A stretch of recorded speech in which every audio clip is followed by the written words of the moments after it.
रसूल पाक का विशाल हुआ ना, हजरत बिलाल ने मुंह से लफ्ज ही कोई नहीं अदा किया।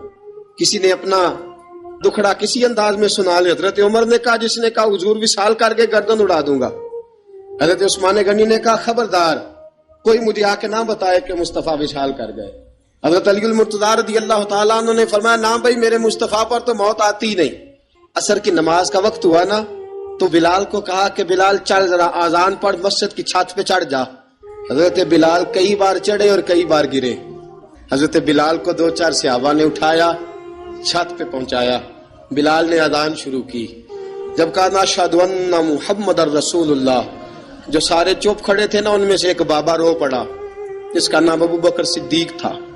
जब हजरत अबू बकर सिद्दीक की आंख में आंसू आया तो हजरत बिलाल छत के ऊपर गिरे और कहा, अबू बकर ये ड्यूटी किसी और की लगा दे, मुस्तफा करीम के बाद मुझे अजान नहीं पड़ी जाएगी।